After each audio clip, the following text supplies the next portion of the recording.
বন্ধুরা, যদি এমনটি হতো যে আপনার মোবাইল ফোনে থাকা ছবি, ভিডিও সহ যে কোনো ডকুমেন্টস আপনারা সারা জীবন সংরক্ষিত করে রাখতে পারবেন। কোনো কারণে যদি আপনার ফোনটি হারিয়ে যায়, নষ্ট হয়ে যায় অথবা চুরি হয়ে যায়, কিন্তু যে কোনোভাবেই আপনার ফোনে থাকা ছবি, ভিডিও সহ যে কোনো গুরুত্বপূর্ণ ডকুমেন্টস আপনারা সারা জীবন সংরক্ষণ করে রাখতে পারবেন। তো আজকের ভিডিওতে আপনারা দেখতে পাবেন যে আপনাদের মোবাইল ফোনে থাকা ছবি, ভিডিও সহ যে কোনো ডকুমেন্টস আপনারা সারা জীবন কিভাবে সংরক্ষণ করে রাখতে পারবেন। তাহলে চলুন আমরা মূল ভিডিওটি এখনই শুরু করি।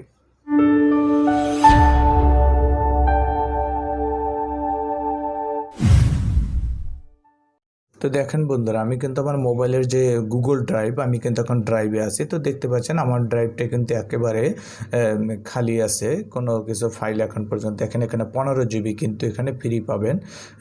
প্রত্যেকটা গুগল ড্রাইভে 15 জিবি ফ্রি পাবেন। তো এখান থেকে আমি কিভাবে কি ফাইল ক্রিয়েট করবো, এই যে নিচে প্লাস আইকন, এখানে আমাকে ক্লিক করতে হবে। তো দেখেন প্লাস আইকন আমি ক্লিক করলাম।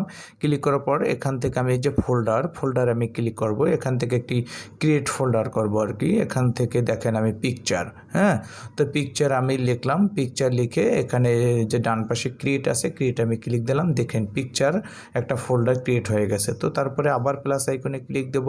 প্লাস আইকনে ক্লিক দেওয়ার পরে আবার এখানে ফোল্ডারে ক্লিক দিয়ে এখানে লিখবো ভিডিও। তো ভিডিও লিখে এখানে ক্রিয়েটে ক্লিক দিলাম।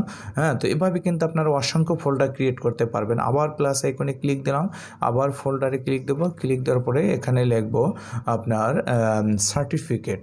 তো দেখেন সার্টিফিকেট লিখলাম। লেখার পরে আবার ক্রিয়েটে ক্লিক দিলাম। দেওয়ার পরে আবার আমি প্লাস আইকনে ক্লিক দেবো। দেখেন এই যে প্লাস আইকন, এখানে ক্লিক দিলাম। তারপরে ফোল্ডারে গিয়ে লিখবো এনআইডি। তো দেখেন এনআইডি লিখলাম। লেখার পরে আবার এই যে ক্রিয়েট, এখানে ক্লিক করলাম। তো বন্ধুরা দেখতে পাচ্ছেন আমি কিন্তু অলরেডি 4টা ফোল্ডার এখানে ক্রিয়েট করে ফেলছি। তো এরপরে আমি পিকচারে যাব। স্যার আমি এখন আপলোড করে আমি আপনাদের দেখাবো যে কিভাবে আপনারা বিভিন্ন ফোল্ডারে আপনাদের কাঙ্ক্ষিত ডকুমেন্ট সেটাকে আপনারা সংরক্ষিত করে রাখবেন। তো আমি পিকচার যে ফোল্ডারটা, এই ফোল্ডারটা আমি ওপেন করব। ওপেন করার পরে এখান থেকে আবার প্লাস আইকনে ক্লিক করব। প্লাস আইকনে ক্লিক করে এখান থেকে আপলোডে গেলাম। আপলোডে গিয়ে এখান থেকে আমার যে ছবি আছে, এখান থেকে আমি একটা ছবি সিলেক্ট করলাম। আপলোড দিচ্ছি। দেখেন আমার ছবিটি কিন্তু আপলোডিং হচ্ছে অলরেডি। ওয়াও, আমার ছবিটি কিন্তু আপলোড হয়ে গেছে। তো দেখাচ্ছি আমি একটু, দেখেন আমার কিন্তু ছবিটা গুগল ড্রাইভে আপলোড হয়ে গেছে। এটা সারা জীবন থাকবে। এরপর আমি ভিডিওতে গেলাম। ভিডিও ফোল্ডারে গিয়ে আবার আপলোডে ক্লিক করলাম। এখান থেকে আমি ছোট একটা ভিডিও আমি আপলোড করব। তো দেখাচ্ছি আপনাদের। তো দেখেন এই ভিডিওটা, ইংলিশ ট্রান্সলেট, এই ভিডিওটাকে আমি আপনার আপলোড দিচ্ছি। তো আপনারা আপনাদের মতন করে ভিডিও হোক, অডিও হোক, দেখেন অলরেডি কিন্তু আপলোড হয়ে গেছে কমপ্লিট।